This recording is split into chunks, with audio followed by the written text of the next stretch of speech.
Então, eu sou o professor Pedro Alexandre e hoje nós vamos ver aqui para o ESA a aula sobre expansão territorial, a expansão territorial no Brasil, ok? Então, vamos lá, gente? Expansão territorial. A expansão do território brasileiro entre os séculos XVI e XVIII ocorreu no sentido litoral para o interior. Aqueles que não conseguiam obter lucros com a atividade açucareira se viram obrigados a sair em busca de novas atividades econômicas. A ocupação do Brasil se dava de acordo com a atividade econômica. Então, o que vocês perceberam aí? Que do litoral, muita gente foi para o interior buscar novas riquezas, né? E isso aí interiorizou o Brasil, isso aí foi expandindo lentamente o território do Brasil, ok? Vamos observar um próximo slide aqui. As entradas eram expedições oficiais organizadas pelo governo. Vai ser diferente ali quando a gente vê as bandeiras, vai ser diferente, né? Essas aqui são expedições oficiais, organizadas pelo governo. O objetivo, explorar o interior do Brasil em busca de riquezas minerais. Principalmente o quê? Principalmente o ouro. Tá, claro, prata também, metais preciosos, como diamante, tá, tudo bem. Porém, ouro, né? A grande ideia era o ouro, né? Tudo bem, gente? Então, em busca de riquezas minerais. Saíam de qualquer ponto do litoral, mas ocorriam com maior intensidade nas regiões norte e nordeste do Brasil. Procuravam não passar a linha de Tordesilhas. Agora, claro, né? Menos durante a União Ibérica. Olha aqui, gente, olha no mapa, ó. Elas saíam de qualquer ponto do litoral. Então, vai e procuravam, né, não ultrapassar aqui, ó, a linha de Tordesilhas. Mas durante a União Ibérica, todo esse território era território espanhol. Tá? Então, não havia problema de ultrapassar. Então, de 1580, tá? A 1640, quando houve a União Ibérica, não havia problema nenhum em fazer a ultrapassagem, ok? Tá certo? Então tá aí, né? Tá aí o porquê de 1580 a 1640, ok? Então, essas aqui são as entradas. Aqui, principais entradas de maior destaque. Então, você tem a entrada do Américo Vespuccio lá com a segunda expedição exploradora, em 1503, tá bom? Em direção a Cabo Frio. Depois você teve as expedições enviadas pelo Martim Afonso de Souza, em direção ao norte e nordeste. Tá certo? Em direção ao norte e ao nordeste, aí as expedições do Martim Afonso de Souza, que foi o primeiro colonizador do Brasil. Tudo bem? Então, as primeiras entradas aí. Bandeiras. Olha aí, ó. Diferentemente das entradas, as bandeiras eram expedições organizadas por particulares, principalmente paulistas, em busca de riquezas. Partiam geralmente de São Paulo, seguindo o curso dos rios. Por isso, agora um abraço aí para os paulistas. Por que que São Paulo é chamado de estado bandeirante? Exatamente porque a maioria das bandeiras saíam do litoral paulista, não é? Daí o estado bandeirante, ok? Os paulistas sabem, né? As bandeiras participavam homens e mulheres, diferente das entradas, hein? As entradas não iam mulher não, hein? Só iam homens, tá? Não respeitavam a linha de Tordesilhas. Óbvio que não, né? Se eram expedições organizadas por particulares, eles não tinham absolutamente nada a ver com linha de Tordesilhas. Eles queriam buscar riquezas aí no interior do Brasil. Tá aí, então, alguns detalhes aí sobre as bandeiras, tá certo? Vamos ver um outro painel? Mapa das bandeiras. Aqui você tem algumas bandeiras que foram em direção ao Nordeste brasileiro, ao Sul do Brasil aí, ó, tá? essas bandeiras aqui apresentadas aqui nesse mapa são bandeiras de caça ao índio, né? Então essas bandeiras aqui, ó, essa aqui são bandeiras de caça ao índio, tá certo? Tem outras bandeiras aí. Então, bandeiras que tentavam caçar índios no interior do Brasil. Daqui a pouquinho nós vamos ver os tipos de bandeiras. E uma delas era de caça ao índio. Então, um mapinha aqui para vocês verem como é que eles saíam, né? Saíam do litoral. Aqui tem uma outra bandeira aqui no Nordeste, aqui, ó. Tá? Tá certo aí. Então, vamos ver aqui um outro painel. Tipo de bandeiras. Apresamento de índios, mineração, sertanismo de contrato. Havia ainda as monções, não é? Então, nesse painel diz assim, havia 4 tipos de bandeiras. De apresamento, que era uma expedição de caça ao índio, ok? De prospecção ou mineração, com o objetivo de encontrar metais preciosos. De sertanismo de contrato. Bandeiras contratadas para combater quilombos e índios rebeldes, índios rebelados. E também havia as monções. Expedições comerciais que saíam de São Paulo e navegavam pelo Rio de Janeiro em direção ao centro-oeste. Essas monções, na verdade, que eram chamadas de bandeiras, não era bem um tipo de bandeira. Elas prestavam auxílio às bandeiras que estavam lá no interior, esses barcos que iam pelo mar. Mas alguns autores de história dizem que elas são também classificadas como bandeiras, as bandeiras pelos rios. Então, se cair alguma questão sobre como é que se chamavam as bandeiras pelos rios, então você diz que se chama de monções. Existe um tipo de bandeira que foi muito praticada, não somente pelos bandeirantes, por alguns bandeirantes, mas que não aparece aqui nesse painel, tá? Nós chamamos de droguistas do sertão. Eram homens que se embrenhavam, os padres jesuítas também faziam isso, pelo norte do Brasil, tá? À procura de drogas do sertão, como castanha, guaraná, coisas dessa natureza. Então, alguns livros de história dizem que essas expedições que iam lá no norte do Brasil, à cata dessas ervas medicinais, desses sucos, dessas drogas do sertão, que também são bandeiras. Então, nós classificamos também como bandeiras. Então, também é uma classificação das bandeiras os droguistas do sertão, ok? Só para lembrar isso para você, ok? Apresamento indígena. A escravidão indígena era proibida pela Igreja Católica. Mesmo assim, era largamente praticada pelos bandeirantes.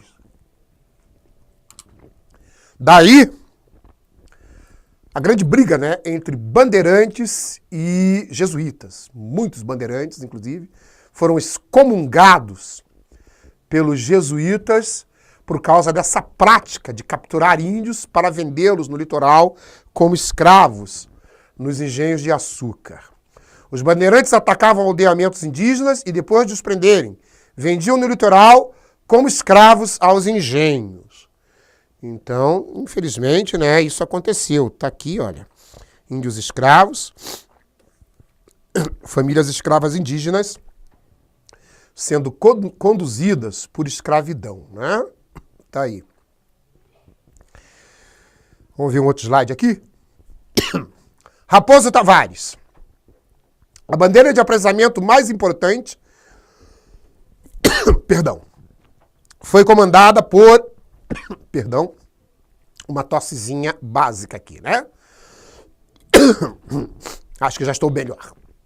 Então, vamos lá. A principal bandeira, a bandeira de apresamento mais importante foi comandada por Raposo Tavares. Atacou as reduções jesuíticas de Guairá, tá certo? Tá aqui, Guairá, que estado do Paraná, né? Estado do Paraná, região do Guairá e a região do TAP, no Rio Grande do Sul. O interessante é que você está olhando aí, né? Atacou reduções jesuíticas. Reduções jesuíticas? Sim. Haviam missões jesuíticas que chamavam-se reduções. Às vezes concentrava-se ali 100 mil índios. E esse índio, ele era, entre aspas, civilizado, porque o jesuíta, nessa missão, ensinava esse índio a trabalhar, ensinava esse índio a falar português, aprendia o tupi-guarani com o índio. vestia o índio, dava para ele a cultura europeia. Desaculturava o índio da sua cultura para aculturá-lo à cultura europeia. Ora, esse índio no litoral valia mais. Ele não era considerado, entre aspas, um índio bravio. Vamos supor, vamos dar um exemplo aqui, se um índio numa tribo custava, digamos, R$100, um índio desse, já adaptado aos portugueses, já catequizado, o índio manso, como era falado, ele custaria em torno de R$300 a R$400. Então, por isso, os bandeirantes procuravam atacar as reduções jesuíticas, o que gerou, claro, um verdadeiro confronto, né, entre jesuítas e bandeirantes. Tá aí, né, gente? Bandeiras de busca de metais preciosos. Bandeirantes paulistas acharam ouro e pedras preciosas no interior do Brasil. Regiões auríferas estão hoje nos atuais estados de Mato Grosso do Sul, Tocantins, Goiás e Minas Gerais. Então, hoje, esses estados brasileiros foi por onde se desenvolveu, claro, principalmente, é óbvio, né, em Minas Gerais. Porém, esses estados hoje, Mato Grosso do Sul, Tocantins, Goiás e Minas Gerais, foram estados onde se desenvolveu o ciclo do ouro e pedras preciosas no século XVIII, dando grande destaque, como eu disse aqui, para Minas Gerais, ok? Então tá aí o mapa, né? Olha aí o mapa. Tá aí Goiás, aqui o Tocantins, Minas Gerais, Mato Grosso do Sul, Mato Grosso. Tá aqui as grandes regiões. Então a região do ouro. Os paulistas descobriram ouro na região de Minas Gerais, encontrados em pequenos planaltos, as chapadas. Encontrados também em maior quantidade no leito dos rios e riachos. As faisqueiras, por causa do brilho do sol que refletia nas pepitas, assim eram chamados, né? Então tá aí, né, a região do Brasil onde foi encontrado o ouro, onde estava o ouro aí nessa região, o mapa do ouro aí no Brasil, dando origem ao ciclo da mineração. Bandeirantes de destaque no ciclo do ouro. Bartolomeu Bueno da Silva encontrou jazidas próximos aos rios Araguaia e Tocantins. E esse que aparece aí, o Fernão Dias Paz Leme, o famoso caçador de esmeraldas, também conhecido como o governador das esmeraldas.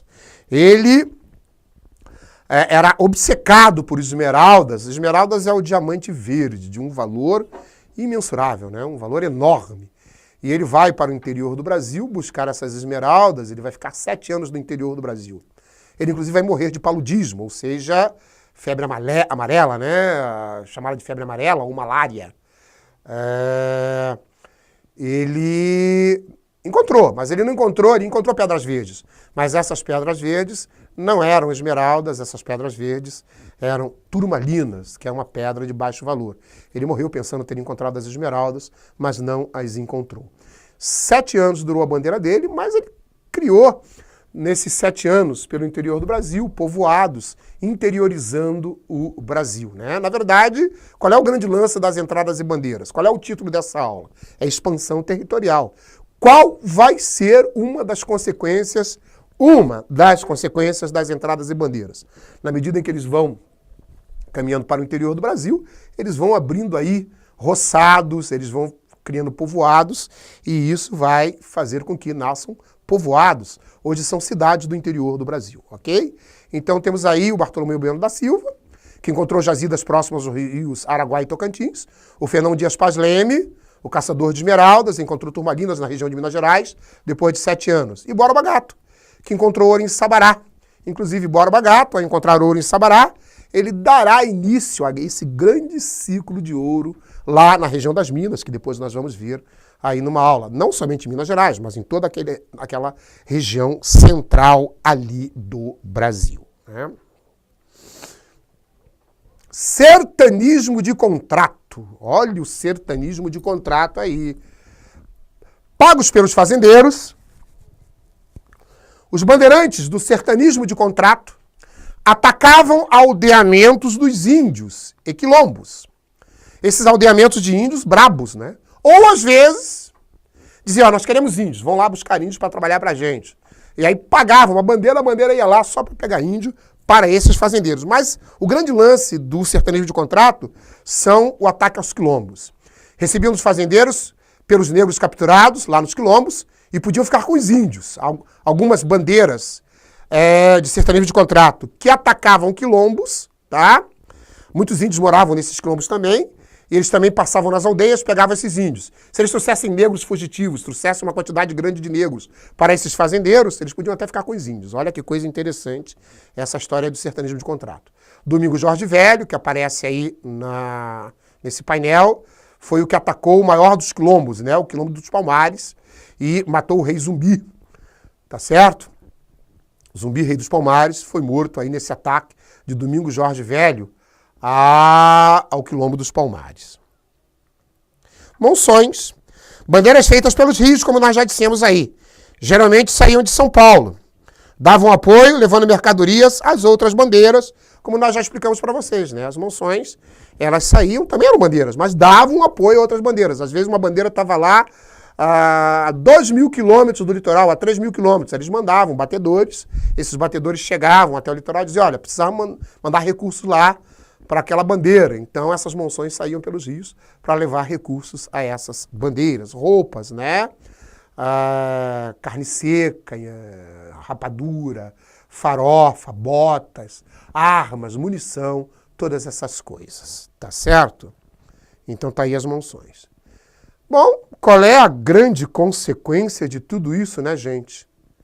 A grande consequência, a ação das entradas e bandeiras, principalmente, percorrendo regiões longínquas do território brasileiro, formando núcleo de povoação, contribuíram para o processo de interiorização do Brasil.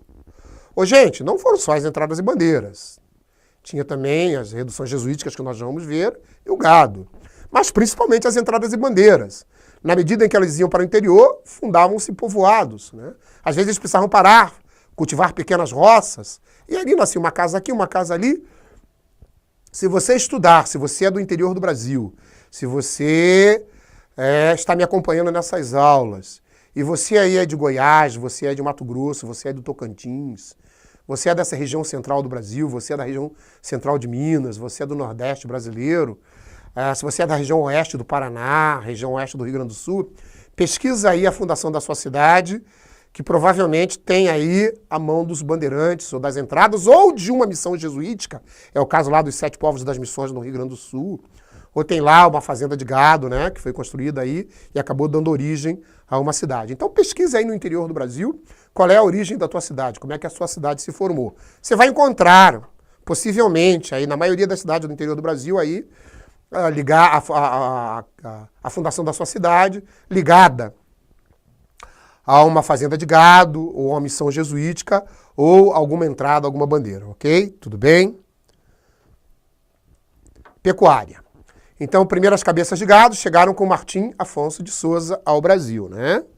E lá em 1530. Por volta de 1549, com a fundação de Salvador, o gado foi introduzido lá no Nordeste. As fazendas criatórias se desenvolveram ao longo dos rios, principalmente o Rio São Francisco, que é chamado de Rio dos Currais. Até hoje, o Rio São Francisco, o Velho Chico, né? Tá até passando uma novela aí na televisão, o Velho Chico. Então, o Rio dos Currais, porque nas margens do rio ia se criando as fazendas de criação de gado em direção ao interior, e essas fazendas vão interiorizando também o homem para o interior, né?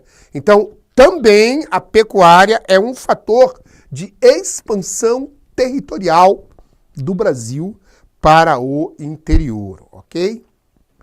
A utilização do gado. Olha que coisa bonita essa carne, né, gente? Força motriz. Tá aqui o gado, ó. Aqui o gado, ó, sendo usado como força motriz. Aqui, ó, gerando aquele engenhoca que a gente já viu, né? Olha aqui o transporte. E claro, que delícia, né? Alimento. Tá, mas também o gado era utilizado por uma série de outras coisas, não é? Chegou a gerar no Nordeste um ciclo do couro. Então, para se fazer roupas, para se fazer o boné, o chapéu do vaqueiro, botas, cintos, enfim, uma série de coisas. O próprio chifre do boi é utilizado na indústria de botão. Do gado diz que não se perde nem o berro, né? Mas, basicamente, aí, ó, alimento, transporte e força motriz. Tá ok? Consequências da criação de gado. Ciclo do couro, olha aí, como eu citei, botas, roupas, acessórios, etc. Movimentando a economia da região nordestina. Surge a figura do vaqueiro. Olha aqui o vaqueiro, ó. Olha o vaqueiro aí. Olha o vaqueiro aí. Miscigenação de brancos com índios. Porque o índio, ele foi muito utilizado... O índio foi muito utilizado como vaqueiro. Ele era, principalmente no Nordeste, né? Ele gostava o índio era muito solto, gostava de liberdade. Então, para ele, criar do gado, buscar o gado, juntar o gado, espalhar o gado, trazer aqui, levar lá, isso para o índio era maravilhoso. Então, começa uma miscigenação no Nordeste, índio com branco, que dá um mameluco.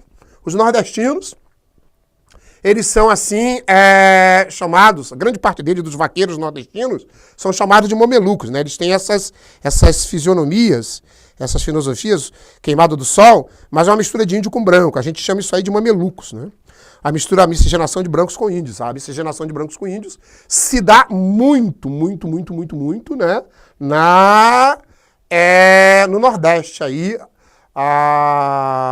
durante o gado, a criação de gado, né? Então, também temos aí a grande interiorização através das fazendas ao longo dos rios para o interior. Deixa eu apagar isso aqui só para a gente ver essa frase aqui, né? Grande interiorização através das fazendas ao longo dos rios para o interior, né? Tá certo? Então tá aí a consequência da criação do gado, tudo bem? O gado no sul. Bem, introduzido nas missões do sul pelos jesuítas. Nos Pampas do Sul, boi, cavalo, ovelhas e gado muar, a mula. Este último fundamental no transporte de produtos até o século XIX, quando foi introduzido o trem. Então, até o século XIX, se fazia comunicações através das mulas, dos cavalos. Tá? No século XIX, aí o trem, né? Aí o trem de carga, o trem de passageiro. Mas os jesuítas acabaram lá no sul do Brasil, introduzindo aí o boi, o cavalo, a ovelha, e principalmente esse gado aí, a mula, né? Essa mula aqui é um animal muito mais forte porque é um animal híbrido. E eles serviam aí como transporte no sul do Brasil. Ainda no sul, índio foi o principal elemento no trato com o gado. Destaca-se também no sul não somente o índio, mas a figura do vaqueiro sulista, o gaúcho. Na verdade, a pronúncia não é... Aí o gaúcho aí, ó, não é gaúcho, né? É gaúcho. Vocês aí do Rio Grande do Sul, os meus queridos gaúchos, né, tenho um carinho todo especial pelo Rio Grande do Sul, porque o meu filho mais velho é de Porto Alegre, meu filho mais velho, o João Paulo, é gaúcho. Né? Eu morei um tempo aí no Rio Grande do Sul, morei em Porto Alegre. E o gaúcho, como chama-se hoje, a pessoa que nasce no Rio Grande do Sul, na verdade, gaúcho era como se chamava o vaqueiro dos Pampas argentinos. E aí esse nome foi parar lá no Rio Grande do Sul. E quem cuidava do gado lá é esse gaúcho. Até hoje ainda cuida do gado, né? O gaúcho mesmo aí, com o seu chimarrão, tá? Com a sua carne, aí com esse seu ponche maravilhoso aí, montado em seu cavalo maravilhoso, né? Tudo bem? Então, economia pecuária do Sul. Desenvolveu-se graças à atividade mineradora. Tropas de mulas saíam de Porto Alegre, atravessando a região sul do país. Então vamos seguir aqui, ó. Saíam, ó, olha aqui, gente, olha aqui, ó, eu fazendo aqui o contorno aqui. Eu vou apagar e vou fazer de novo, ó. Vou fazer de novo. Olha o mapa, gente. Olha o mapinha aqui, ó. Olha aí, gente, olha aí. Tá legal, né? Vamos apagar de novo aqui, a gente vai fazer de novo esse mapa aí. Então, desenvolveu-se graças à atividade mineradora. Tropas de mulas saíam de Porto Alegre, atravessando a região sul do país. No atual estado do Paraná, tá aqui o Paraná, haviam as invernadas, fazendas para engorda, né? passando ali por esse caminho aqui, era chamado caminho do Viamão, né?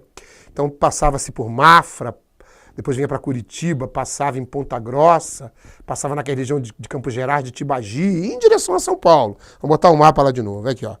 Aqui, ó, passando aqui, ó, na região aqui, né, do Paraná, que tinha as invernadas, depois lá em direção a São Paulo, né? Então, seguiam o caminho para a Feira de Sorocaba, de lá partiam para a região mineradora ou para a Feira de Santana, na capitania da Bahia. Esse percurso ficou conhecido como caminho do Viamão. A atividade recebeu o nome de tropeirismo. Tá aqui como é que eles faziam, né? Tá aí o tropeirismo, gente. Tá aqui, ó, o tropeirismo. Olha que coisa legal, né? Olha o tropeirismo aí. Tá, e aqui é o caminho do Viamão, né? O famoso caminho do Viamão. Vou fazer de novo aqui, que eu gosto de fazer esse caminho aqui, ó. Tá? É legal isso aí, né? Então esse caminho aí que levava o gado para ir para a região das Minas Gerais ou para a região da Bahia, né? Mas ia muito mais para a região das Minas Gerais, a região do ouro, tá certo? Muito bem. Vamos ver mais uma coisinha legal aqui? Contribuição jesuítica. Bom, os jesuítas também são responsáveis pela interiorização do Brasil. Então, qual foi a participação dos jesuítas nisso? Catequese indígena, educação dos colonos e expansão territorial do Brasil através de missões. Missões espalhadas pelo interior do Brasil. Fundação de colégios, origem de núcleos urbanos como São Paulo, e faziam também estudos sobre a língua tupi-guarani. O padre que mais contribuiu com isso foi o padre José de Anchieta. E essas missões, elas estavam espalhadas por todo o interior do Brasil, tá? E essas missões deram origem a muitas cidades. Você que é gaúcho, que mora aí nos 7 povos das missões, aí, um abraço pessoal de Santo Ângelo, um abraço pessoal de Juí. Já estive lá em Santo Ângelo, já estive lá em Juí. É lá na região dos 7 povos das missões, lá no Rio Grande do Sul. Um abraço para essa turma aí legal, né? Essa turma maravilhosa, esses gaúchos maravilhosos aí. Essa região aí era uma região de 7 missões jesuíticas e que deu origem à cidade de vocês aí, né? Então, não somente no Rio Grande do Sul, mas também no Mato Grosso, em Minas Gerais, na Bahia, enfim, todo o interior do Brasil. Muitas missões jesuíticas deram origem a cidades brasileiras. No Vale Amazônico, ocupação de missões militares perto das Guianas, como objetivo de conter possíveis invasões. Essas missões militares também deram origem a alguns povoados. A mais importante missão militar foi a de Pedro de Teixeira, que explorou o Rio Amazonas até o Equador. Ocupação através de monções pelos rios, né? E ocupação também através dos droguistas do sertão, que eu já citei para vocês.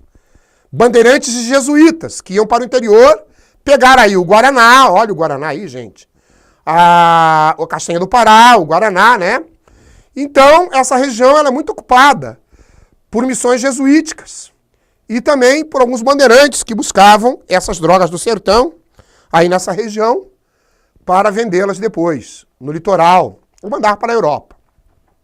Então essa região aí do Amazonas também é uma região de expansão territorial. E tudo isso acabou levando o homem para o interior do Brasil. Daí, claro, depois vão ser assinados. Quando a Espanha foi ver, todo o lado dela já estava ocupado aí pelos portugueses, pelos brasileiros. Aí depois tiveram que assinar tratados, mas isso é claro que é papo aí para uma outra aula aí, tá ok? Então um abraço para vocês, fiquem com Deus. O professor Pedro Alexandre se despede e até uma próxima oportunidade.